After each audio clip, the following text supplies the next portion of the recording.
Hi hello नमस्कार. मी Ashwini cook with अश्विनीमध्ये तुमच्या मनापासून स्वागत करते. एका कढईमध्ये मी लसूण आणि जिऱ्याची फोडणी दिली, म्हणजे तेल टाकून दिले. बिना तेलाची नाही दिली, नाही तर तुम्ही म्हणणार की तेल तर तू बोललीच नाही.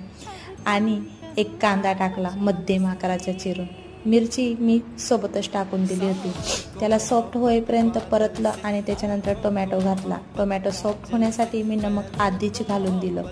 नमक टाकल्यानंतर मी हळद, धना पावडर, गरम मसाला आणि मोस्ट आपला फेमस महाराष्ट्राचा कांदा लसूण मसाला, हा मसाला नाही टाकला तर भाजीच नाही बनली असं म्हणून चाला, कारण की या मसाल्याला लई भारी चव असते बघ. नंतर मी भेंडी टाकली. भेंडी तर मी बारीकच चिरली, 1 इंचच्या याच्याने पण चिरू शकता. भेंडी तुमची जर चिकट होत असेल तर 5 मिनिटं असं झाकण ठेवून तुम्ही तिला चांगल्या प्रकारे शिजवून घ्या. म्हणजे अधूनमधून तुम्ही परतू नका, कारण की लई चिकट होऊन जाते.